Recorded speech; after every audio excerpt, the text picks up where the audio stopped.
And the topic which I have chosen is enhancing employability and growing leadership mindset.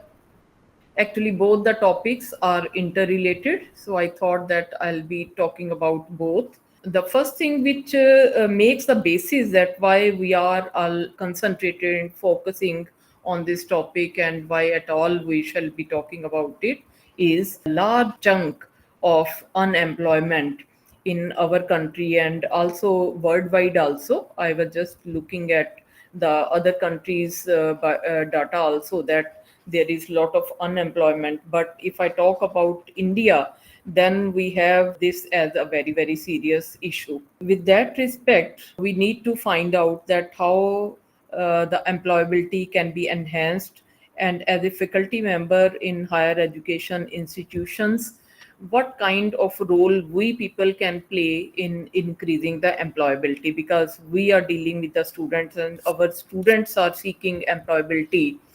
So I thought that I'll be sharing on this topic with you. Just to set the stage, let us consider what is employability. Now, employability is actually about getting the job and also having a fulfilling experience from our work. So, we can define it as employability is having a set of skills, knowledge, understanding, and personal attributes that will make a graduate more likely to gain employment and then be successful in their chosen occupation, which benefit themselves, the workplace, and the community and the economy.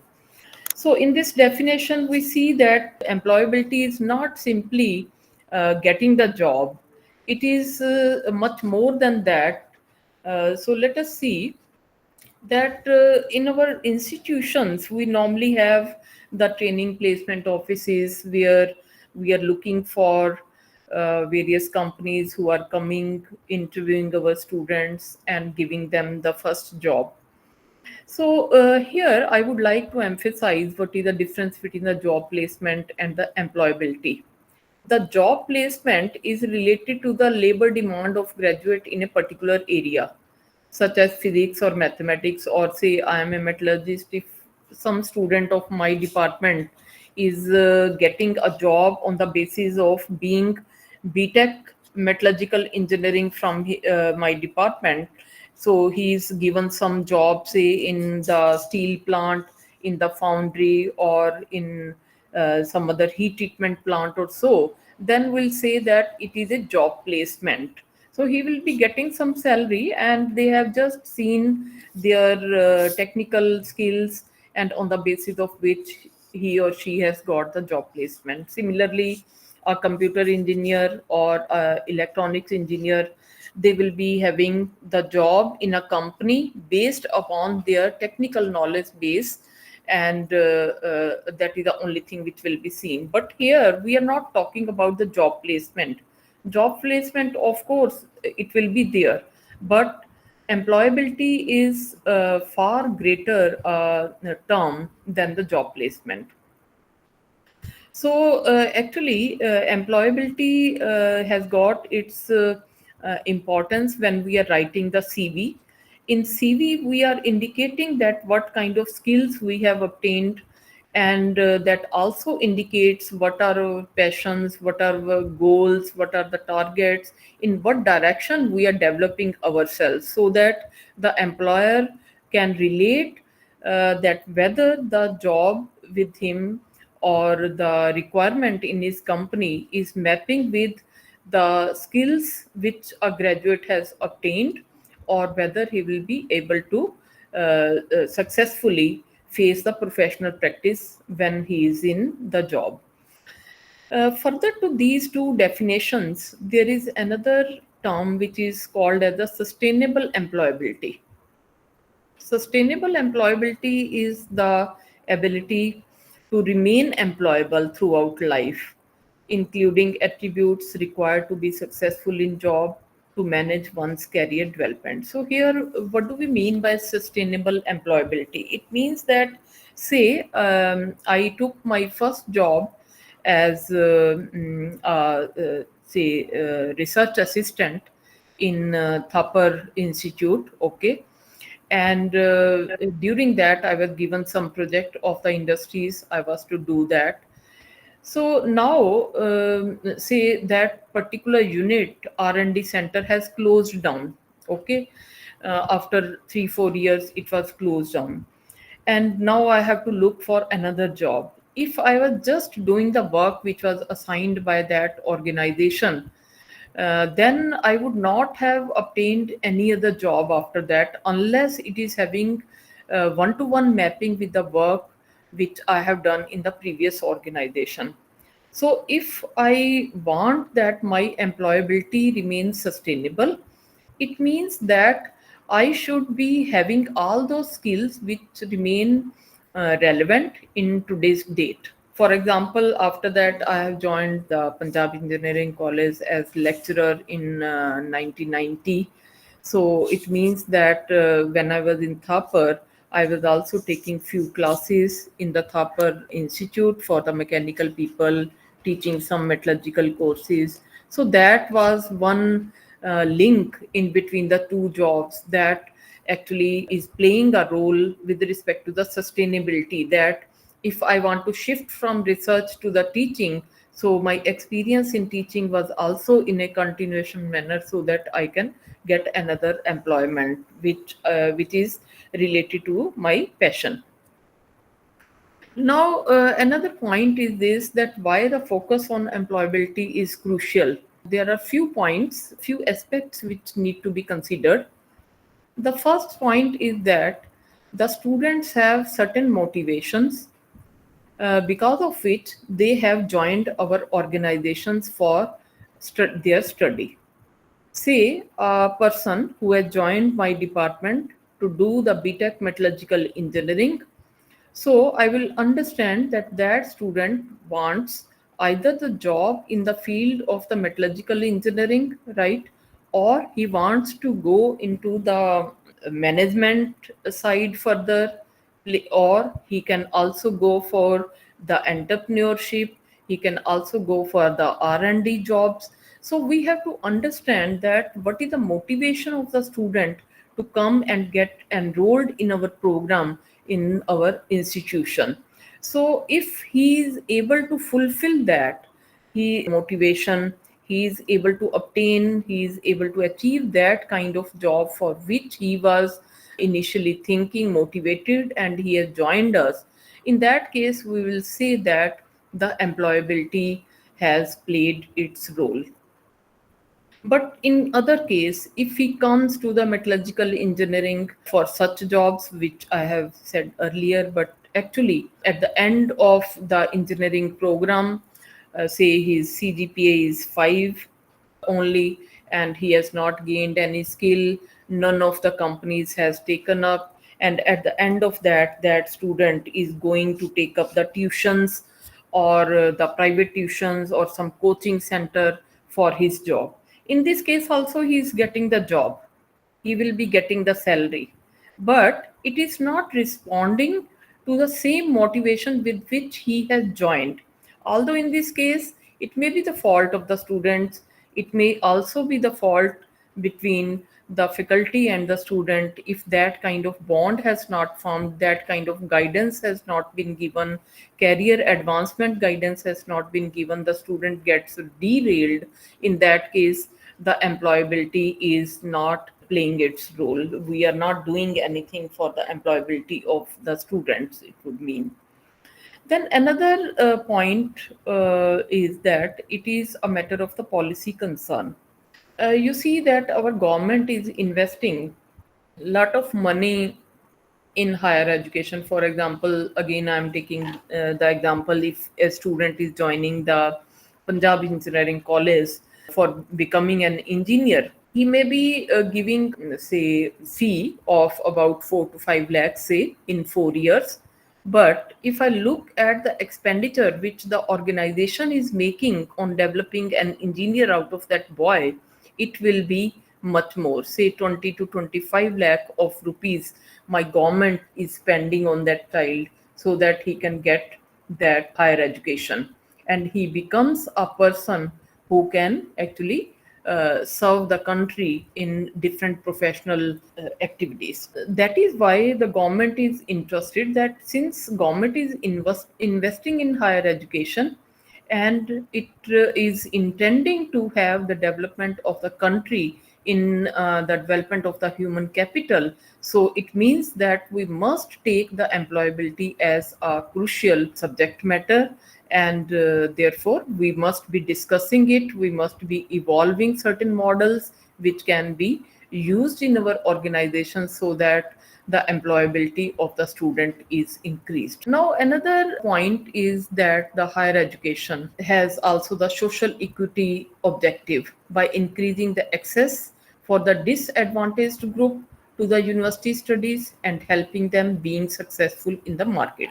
Here again, I'll explain this point from by taking an example.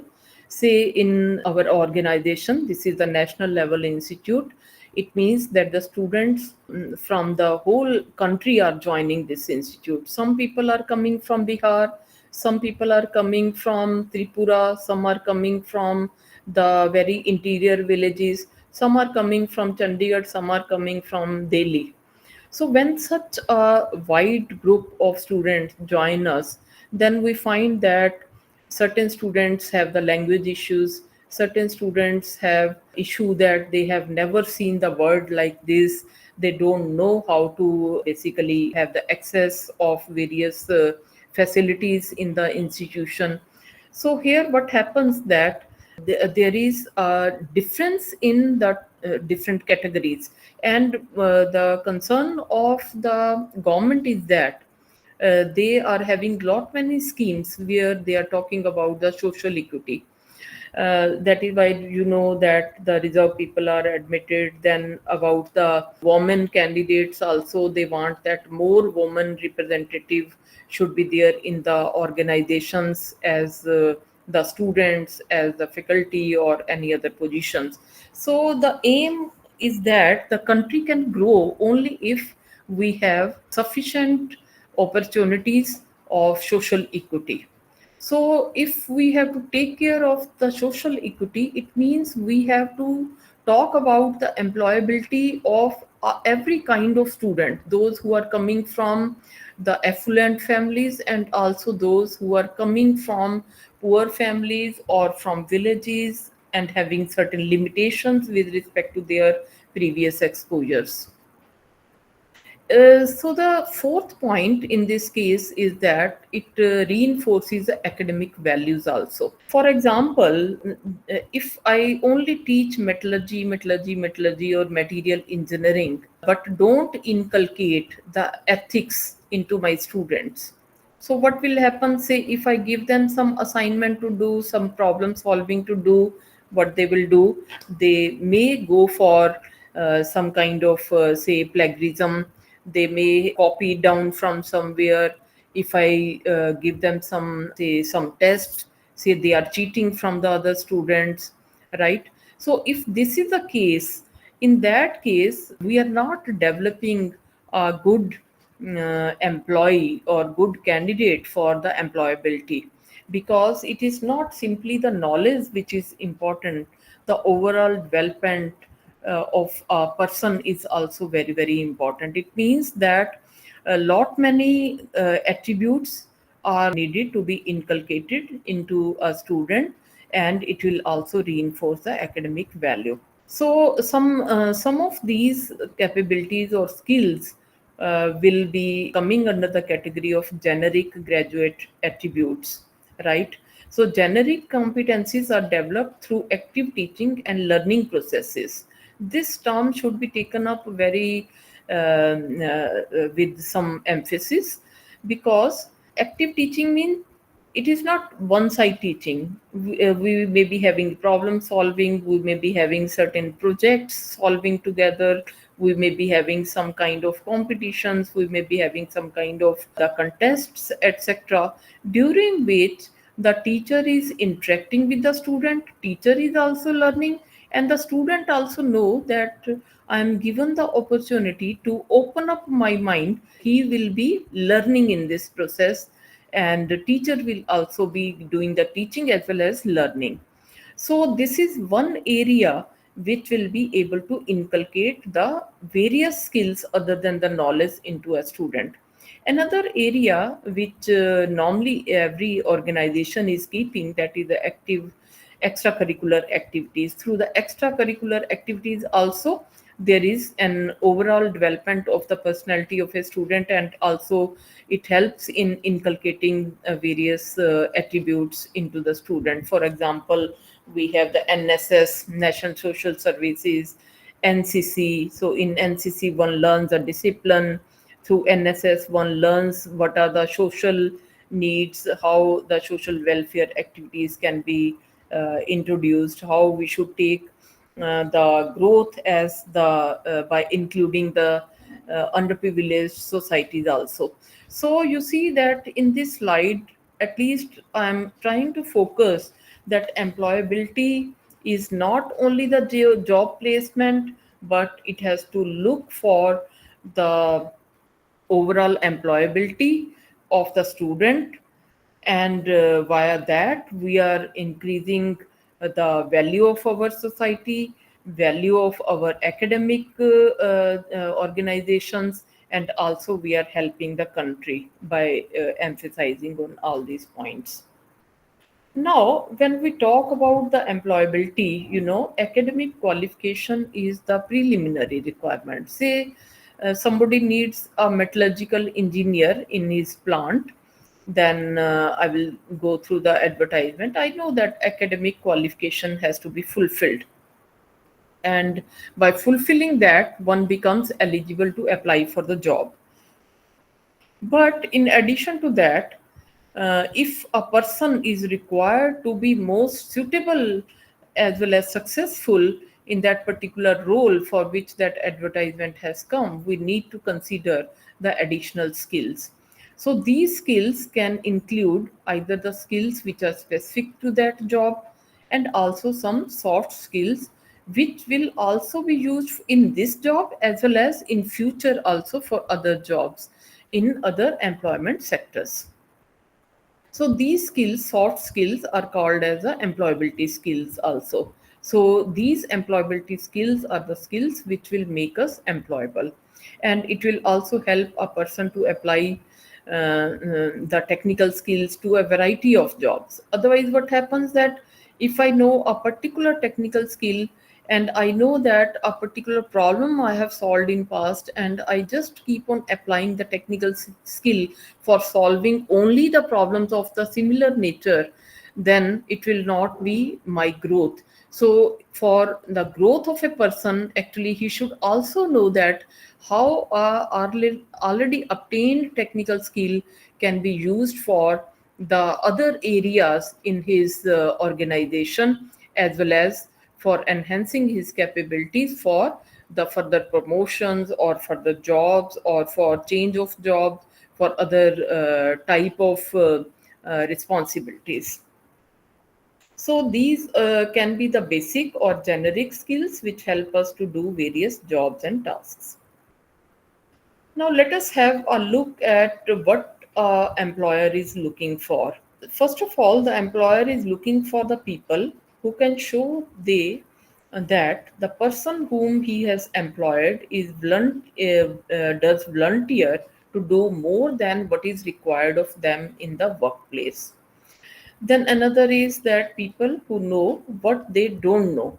Otherwise, what happens that sometimes the people keep on accepting the job assigned to him, but actually he doesn't know how to perform. So later on, either his performance will be bad, or the job will not be well done, or the organization will have to give a very likely the showdown experience also. Then the people who can explain what they did in a past job that makes them valuable to a further employer. Then people who can understand the recruiters are professional services providers who deserve respect. People who make an effort to establish a mutually beneficial relationship by addressing them personally, offering to help find other candidates for positions if they are not the right fit themselves. So these are the things which an employer is keeping in mind while giving employment. Now, what are the different ways in which the organization like ours, in which higher education is disseminated, so how they are trying to improve the employability? These are some of the ways in which you might be seeing in your institutions also that some of these activities are being undertaken. First of all, we are looking for the curriculum revisions. We have the board of studies, we have various academic bodies who are meeting, who are making changes in the syllabi. So that kind of exercise done, I think, in all the universities, in all the organizations. But what I'm suggesting here is this, that here our focus is to improve the employability. And who knows that what is desired by an employer? It is the employer himself.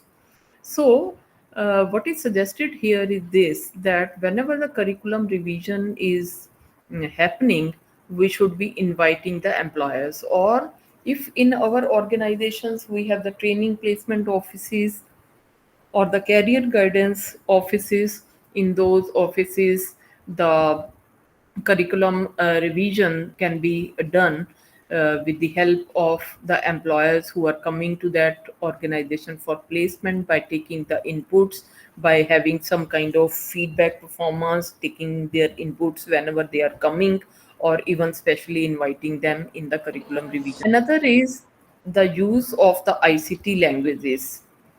This is a must, also have the tutorials to help the students adapt to the university. We should also have some double degrees, means that the main degree along with this we can also have some skill based certifications also given.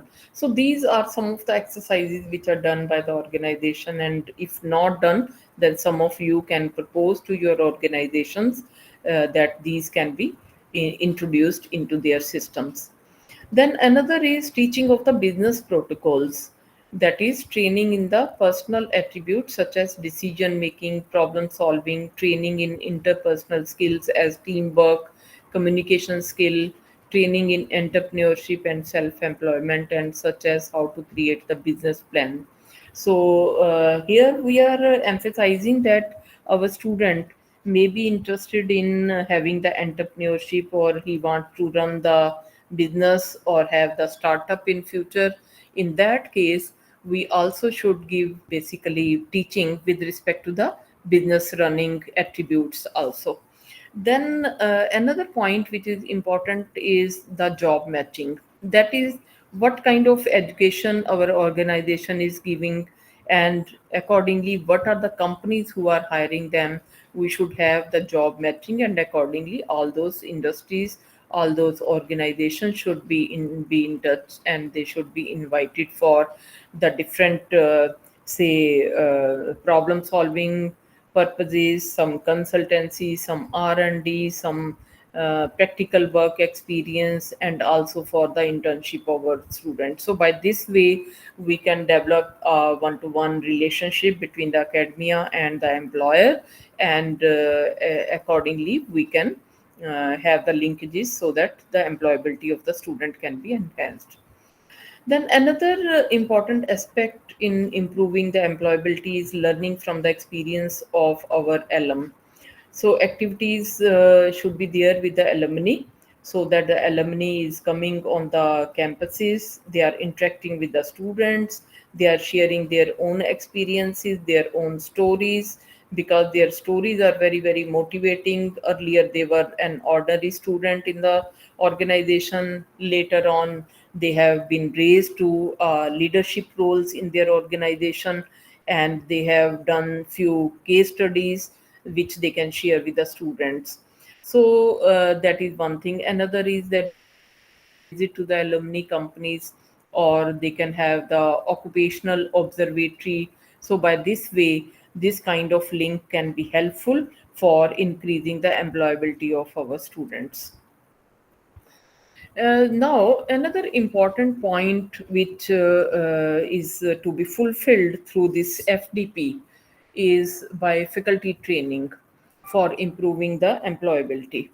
So, in this case, actually, this was also a practice which was followed earlier, basically, right? And now we have the first step is faculty should be made capable of the competencies through lectures. Okay, so whatever skills we are looking for in our students for employability point of view, all those capabilities should be there in our, or all those competencies should be there in the faculty. So faculty should undergo some FDPs, they can go for trainings, they can have some stay in the organizations like some industries, etc., so that they themselves have got some practical experience, so that they can teach their students the techniques to enhance their employability skills or even the entrepreneurship. So for that reason, the teacher that participate in the program follow a specific training, and they can try to adapt their teaching methods so that it is closer to the company's environment in the sense of solving problems or working in teams. So this the objective of basically the faculty training for improving employability was to transform the teaching practice so that the teachers became mentors or coaches that must engage the participating students through the learning by doing. Another way by which we can increase the employability of our student is by practicing contests. So contests are used as additional activity, and it will help the teachers to put into the practice all those skills in which they are trained, and they want to enhance the student employability by incorporating those particular skills. So instead of simply teaching those skills in theoretical manner, they can have certain contest, and during that they can involve the various activities where those attributes or those skills need to be implemented by the teacher as well as by the student. So, the main value of taking part in the contest is related to the experiential learning, the kind of learning that comes as a result of experiencing something. So, when we are basically doing something, while doing, the learning becomes very, very simple. And it is a very powerful way, because our own experience, which will always make us learn more, and we will also know that we are making certain mistakes and we don't have to make that mistake again. So by that way we can learn. But here, very important point, the last point which I am putting here is that, say I have gone through certain activity, say a contest for example, or some project, say with a group of students. So how this basically quality or the learning part will actually be imbibed into his character, or will be absorbed by the student, that will happen only when the experiential learning happens. That is, once the experience is over, after that he will be reflecting on it, and he will be knowing that these are the mistakes I have done, this I should not have done. He will be making certain notes that in future I'll not be making certain such mistakes. So by doing these kind of reflections after experiencing all these completion of the project, and he should understand that how his knowledge has been improved, and he should guide that how the future actions can be improved by him in order to incorporate all these activities. So next point by which faculty can do or an organization can do is by presenting an idea. So we can have various activities where we allow the students to present the idea. So presenting an idea in the contest or in any other activity that allow the teacher to connect with the student from a different point of view to the one shared inside content of a particular subject. For example, there is a project, right? And which has been decided by the faculty, teacher, as well as the student to do jointly, and they have jointly decided that they will be devoting some time and effort in order to complete that particular project, or some say problem solving problems. In this case, what will happen? Teaching will not be done by the delivering lectures in the class. Rather, in this case, uh, both of them are working on a new problem, both of them are working, so everybody will be encouraged to learn, even the student as well as the faculty. Then another point is that the teacher student interaction. The teacher student interaction is important for the learning. When the teacher encourages the student to devote some effort to the valuable activity for their training outside their study program, such as working with the teacher outside the classroom in some project. So, in our case, in our organization, we have the minor project and the major project. So, we keep on working on different projects, and the idea is to evolve the student out of the hesitation, because in the classes they hesitate to ask a question, and their focus is also not so good. But when they are interacting with the students outside the classroom, for example in the laboratory classroom or in doing some project, then the interaction leads to a better learning than in simply the classroom. So why? So that this opportunity gives the student a scope to synthesize, integrate, and apply their knowledge, and students realize their own potential to create and innovate. So now another is that raising awareness about the entrepreneurship, because employability means that employer has to be already existing and employment will be done. But nowadays, everybody is talking about the entrepreneurship, incubation cells, startups, etc. All these buzzwords are there, and few are taking up also. But every few years our students are coming, and the entrepreneurship is also, the nature of entrepreneurship is also changing. For example, earlier our companies were importing a lot of things from China. Now the duties have been increased, or some restrictions have been put, that certain things, for example the electronic things, the laptops, the PCBs, etc., now these cannot be imported from China. So it means that it has changed the kind of the business. I'm just taking one example. So it means we need to our curricula as well as our activities, through which we are raising the awareness about the entrepreneurship for our students, so that we can first of all tell them that what is the scope of entrepreneurship, and what are the capabilities, what are the skills which will be required by the student, and what kind of environment the institution can provide for promoting the entrepreneurship among the students, right? So all these things are necessary. So what I propose here is this, that we should be raising the awareness about the entrepreneurship. We should also have the schemes for supporting the students to transfer their research knowledge in the entrepreneurial business ideas, promotion of the entrepreneurship in the classrooms. So in this way, the students can contribute to the society aside from the teaching and research, which is based on the entrepreneurial activity, innovation, and knowledge transfer to the society.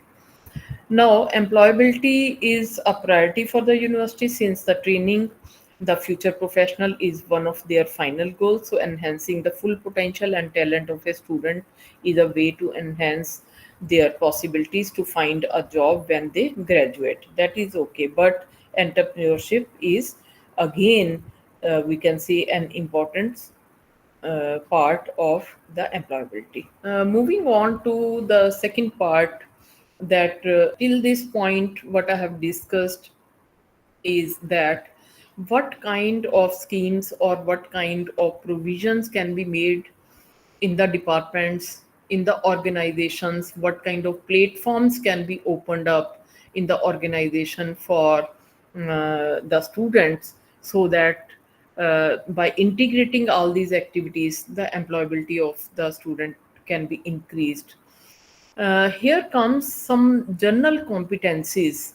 These are called as the soft skills, or also a new name is buzzing nowadays is 360-degree competencies for employability.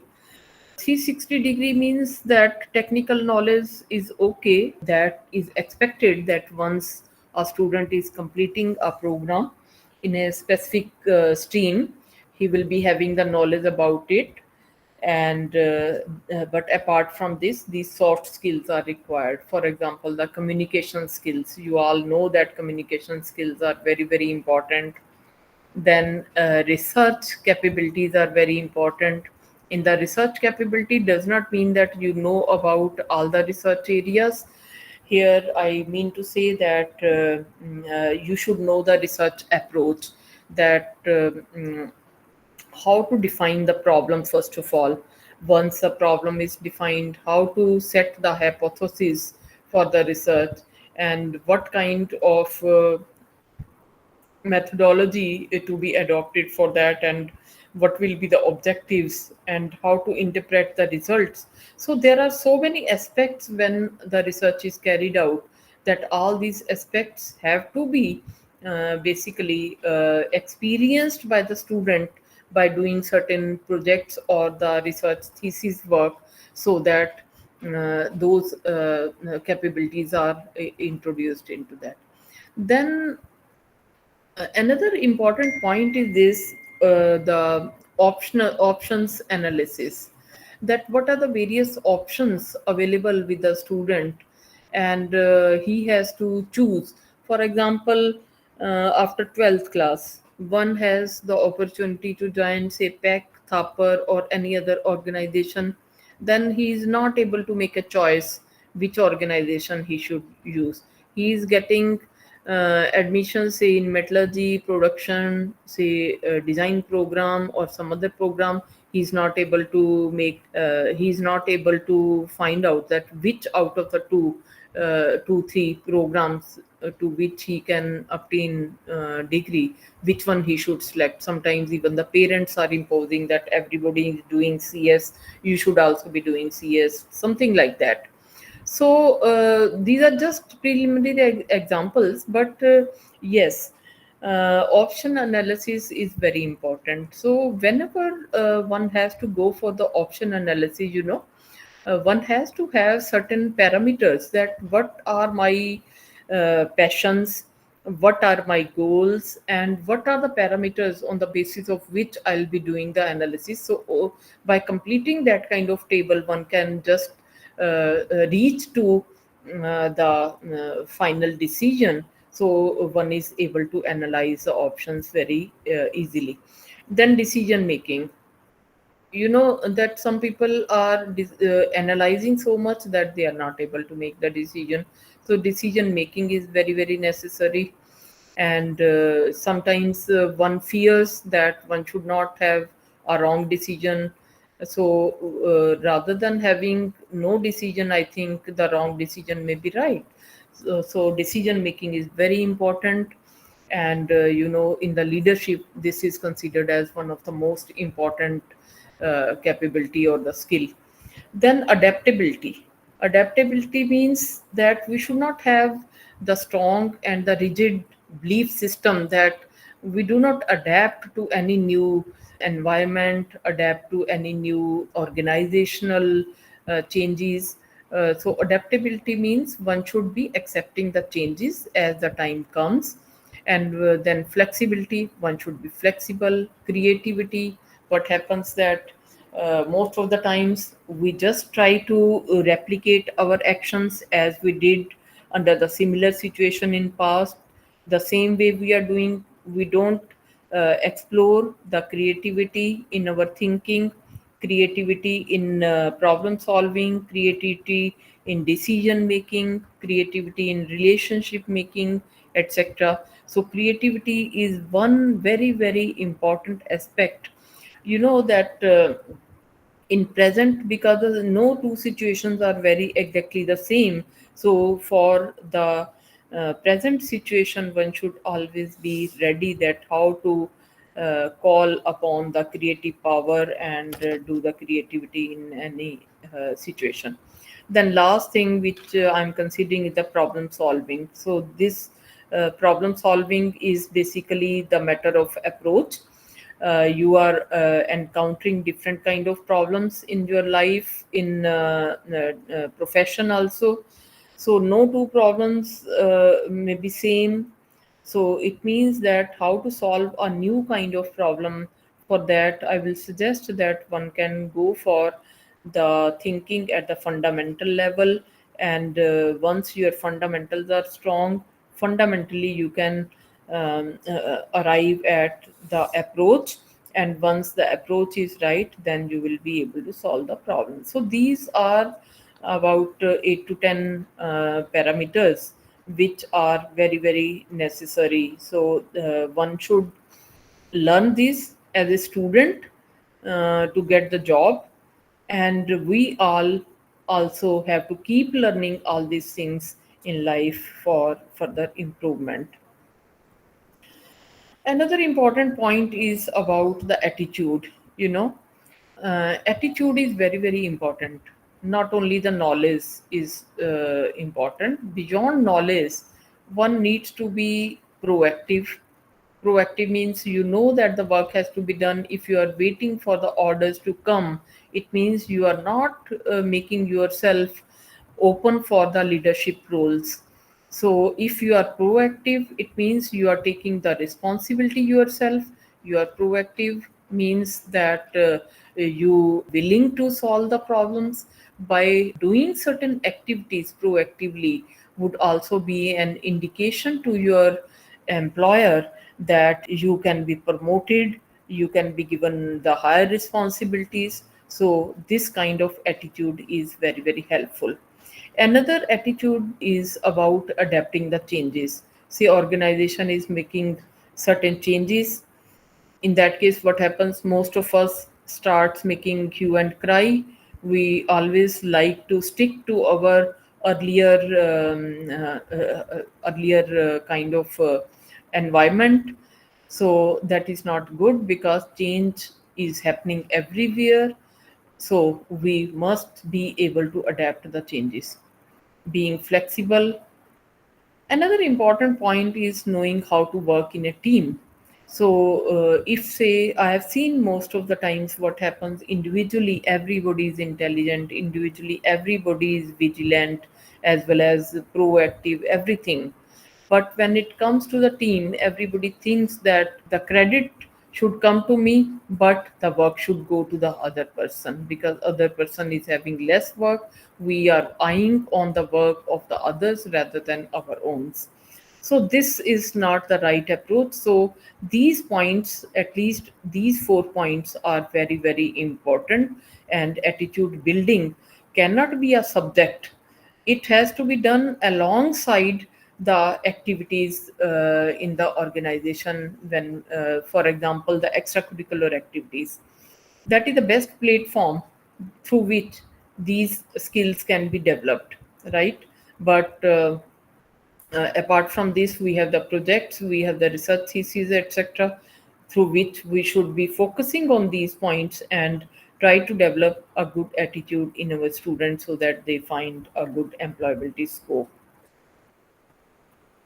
Now, coming to the knowledge versus skill, employers give more value to the skills than the knowledge. This is my understanding, since they know that skill allows growing endlessly in new knowledge and capabilities. You see, the knowledge becomes stale after few days. So if one is willing to learn, one has a skill to learn, or has a willingness to learn, it means that he will be open to having the latest up to date knowledge or latest in the area in which he is working. So this will be more useful for an organization. So employers are focusing on the skills rather than only the knowledge. Then I'm going to talk about the transversal competencies. The transversal competencies are also the key for the employability. In this case comes the strategical and innovative thinking. Strategical and innovative thinking would mean that one is able to see the opportunity, foresee the opportunity to gain a competitive advantage, integrating new methodologies, dealing with problems from a critical perspective, and using creativity to reach original and effective solution. In other words, thinking out of box to produce a non-conventional idea. This is, the leadership quality basically. So one can, in small projects, in small activities, day to day activities, one can keep on making such changes, because it is not easy to do the change just in one day. Then another important thing is the teamwork. Considering that the told you earlier that we can have a contest, and whenever there is a contest, there will be a minimum size of say three students to participate. So so it means we should be having such activities where more than one student, or three more than three students have to work together. So that is very very important. So having the feeling of belongingness to a group, working efficiently, communicating effectively in the group with an optimal role assignment in the team, all these things are very very important. It is also important to understand the teammates different skills, strengths, motivations, taking into account different ways of thinking, feeling, and behaving, and being open minded. For this purpose, teacher and students have to apply teamwork methods as brainstorming, reciprocal feedback, or conflict resolution techniques. Finally, they need to be able to evaluate the progress, contribute with the innovative ideas, and encourage the team.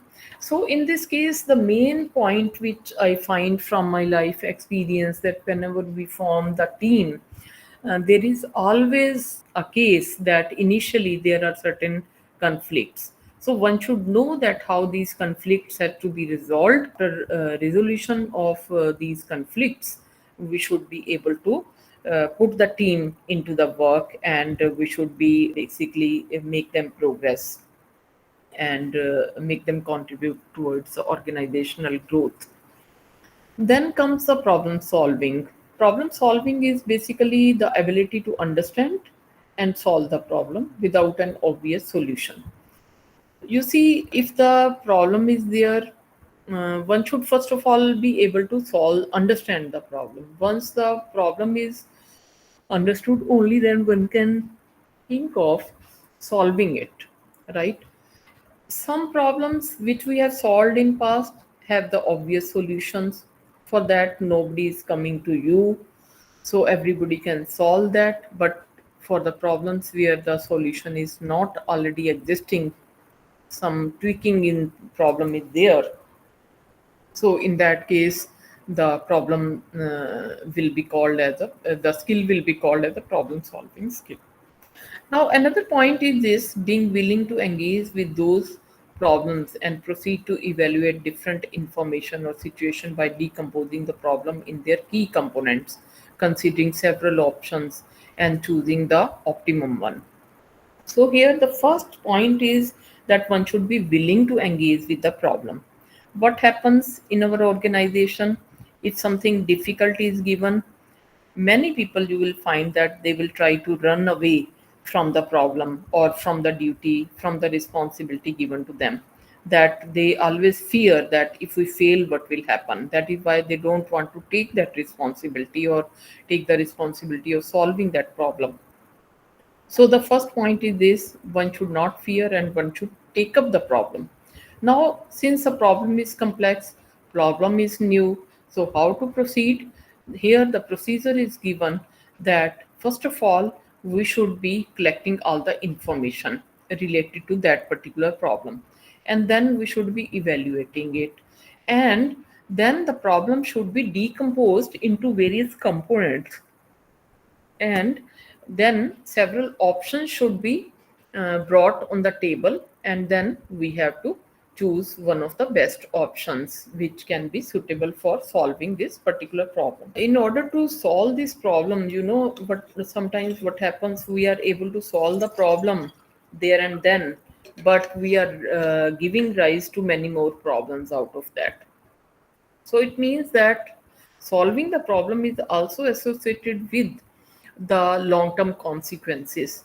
So it means that one should anticipate what are the long term consequences, and one should also have the elaborative action plan, that what kind of action plan is suggested if the consequences are of the nature which could be anticipated. We need to develop the faculty to use ordinary elements in a creative way to obtain the new and efficient solutions with divergent thinking. So here teamwork will also be very, very important. We are talking about basically the transfers competencies. That is why you will find that everywhere the teamwork will be required. And here the term itself is talking about multidisciplinary collaboration. So the capacity to adapt to a professional environment that addresses complex problems and requires collaborative teamwork of the people from different backgrounds, such as the economic persons are required, social welfare persons are required, environmental persons are required, legal experts are required, and the technical experts are required. Sometimes many other, even within the technical, say some electronic person is required, some material person, some chemistry person, some physics person, or some computer science person. Today, in today's world, the collaboration is must, and in that too the multidisciplinary collaboration is required. Everybody cannot be the expert of everything. In this case, what happens that the students, whenever we are having any activity for the students, so the students from the various streams, they are having the knowledge of different areas, they are made to work together, and therefore they will be having the complementary views on the given situation.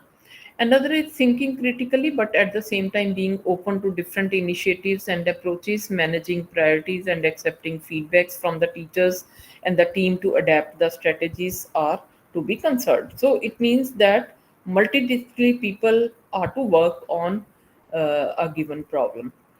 Another very important point is that the empathy and ability to build a relationship. So, in this basically set scope, one has to be basically, this means that one has to practice active listening to others, understand their behaviors, moods by putting themselves in the place of others, imagining the situation from their perspective. You know that all these things are most of the times found missing. Empathy is missing, understanding of the others moods and behaviors is very much missing.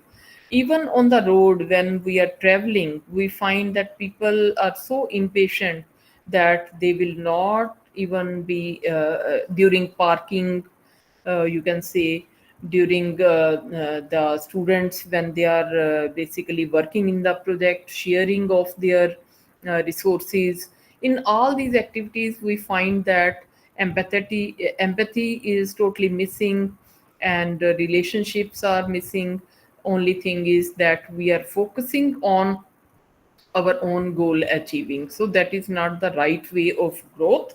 Here we need to inculcate in our students or put them into certain situations where they need to consider the behavioral and the mood things, understanding as well as bringing these in control. Now this will help for self reflection and recognition of different opinions, as well as generating confidence and trust.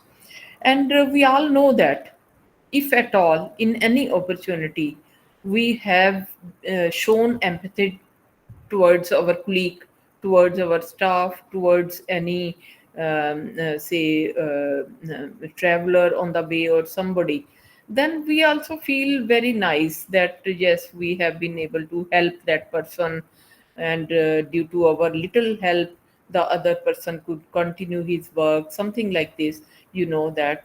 So it will come by the self reflection. Also it will be generating the confidence as well as the trust building. If say I am helping my colleague is helping me at the difficult times, we are developing the trust. So the role of the empathy as well as the relationship, it will be actually having the two main constituents. These are the having generating the confidence and the trust on each other. Having personal characteristics like empathy, intelligence, sense of humor, and being sincere are the key elements for a positive working environment. So, this will help in improving the working environment also. Then, another important point is communicating an idea. To express an idea as simple as that, to tell the most important aspect about it and make it understandable to the audience, right? The capability which is required for communicating the idea will be of language as well as for knowledge and the confidence also, right? So if we allow certain opportunities where the students or even the teachers, they are asked to communicate some idea around some particular problem, then it will be inspiring the others to follow them with the commitment and generate confidence to help their success. So being proactive, able to coordinate with the teams, reach a common goal through motivating people, this is again very, very important part in communicating the idea. To persuade someone of the validity of your idea, for example, a customer to buy your product or partner to invest in it. So it means that if you are sharing an idea, say for your startup, for selling of a product, or for your research proposal before any organization where you are going for the funding, it means that unless you are able to communicate your idea very clearly, you cannot expect the success to come to you. Other competencies which are required in this direction, the that is the collecting and processing information. Whenever we are working on any agenda or any problem, the first thing will be that we collect the information, and in a very concise manner. It should not be very lengthy that one cannot read it. It should be readable, and the analysis should be very easy, and it can be understood by anyone who is reading that document, understanding in the graphical manner or so. And it will also help in processing the data very easily. So nowadays, there are so many different techniques, especially in Excel, in other software also, that the processing of the data is possible in the graphical manner. So just at the graph, you can very easily understand that what other person is talking about, what are the numbers, what is the objectivity behind the discussion of a given subject matter. Then another is the organization and the time management, which is again, very, very important. Learning orientation, they will need to develop the idea, and generally negotiation processes are also required. So then leadership skills are also very important. So all these transversal competencies, they are the key for the entrepreneurship education and also related to the education for sustainable development. Now, coming to the second part, that developing a leadership mindset. So, these are the 6 points which someone has suggested. First one, the leadership mindset is to put people first. A great leader cares about their team well being and success. This is the first point. Second is building trust. It is a foundation for all strong, healthy relationships. Listen with empathy. Putting yourself in others' shoes help you understand and connect. Stay humble. Humility keeps the leaders grounded and open to the learning from others. Communicate clearly. Effective communication ensures everyone is aligned and informed. Be decisive. Clear decisions demonstrate leadership, confidence, and the direction. These are some of the points which are required in the leadership. So you see that once somebody is practicing these things in his day-to-day activities, one cannot become a leader just in a single day, But yes, slowly and gradually, these leadership capabilities are getting into us. But one has to keep mind open. Unless one does so, our mind is not going to change. We are just working on the basis of our previous belief systems. So in that case, no change will happen. This change we have to use by using our intelligence, and every time, slowly, gradually, by putting one by one, we can add on these things in our day-to-day practice, and it can make us a good, responsible leader. Then another point is individual responsibility. One should be able to take the responsibility. This is one of the most important leadership skill. Unless one is ready to take the responsibility, one will not be given the opportunity to become the leader of any organization, of any team leader, or anything. Then it means that along with the individual responsibility, decision making is the key skill, right, for this, especially at the workplace and otherwise also everywhere. It is particularly important if you want to be effective leader, whether you are deciding which person to hire, whether you are deciding which supplier to use, which strategy to pursue. The ability to make a good decision with the available information is vital. Then decision making skills. A part of the decision making skill is in knowing and practicing good decision making technique. One of the most practical decision making technique can be summarized in those simple decision making steps. So it includes identify the purpose of your decision, that why at all this decision is demanded at this point. That is the first point. What is exactly the problem to be solved? Why it should be solved? So gather the information. What factors does the problem involve? Identify the principles to judge the alternatives. What standards and judgment criteria should the solution meet? Another important capability of the best leader can be determine the best alternatives. This is much easier after you go through the above preparation steps. Put the decision into action. Transform your decision into specific plan of action steps. Execute your plan. Evaluate the outcome of your decision, the action steps, what lessons can be learned. This is an important step for further development of your decision making skills and the judgment. Another important thing is about ability to learn. It is not only that our students have to learn. Actually, everyone is required to learn all the time. Even today, I am finding that I am learning more than my previous years, and I am finding much more is left, which I can learn in my lifetime. So ability to learn is very important aspect. Ability to learn and develop within the work role. Identify priorities, adopt a good attitude, build essential skills, time management, communication skills, how to handle the stress. So these are not simply the words, these are the directions. Against each one of this capability, that am I able to identify the priorities? We all know that we are spending a lot of time in our digital devices so much. I have many friends who will tell that we started looking at the Facebook for 5 minutes, but actually I have spent 2 hours, and I forgot my important prior works. So this is what is happening. We are using the WhatsApp too much, that everybody is sending message to everyone other, whether it is required or not required.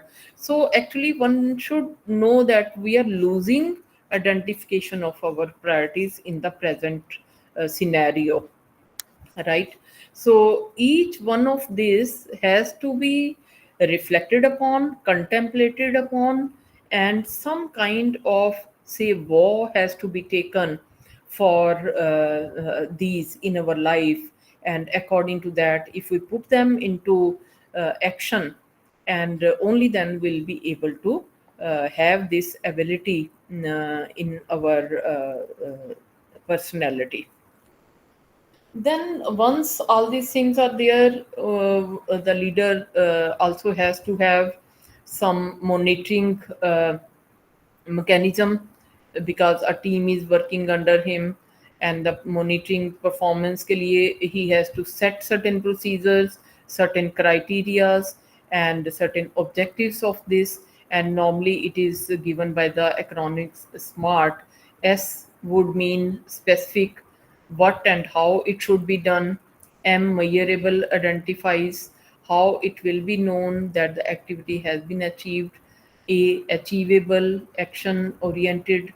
A, plan to deliver the objective is identified. R, it should be realistic. The staff members or our students have the resources and is equipped to be able to fulfill that objective.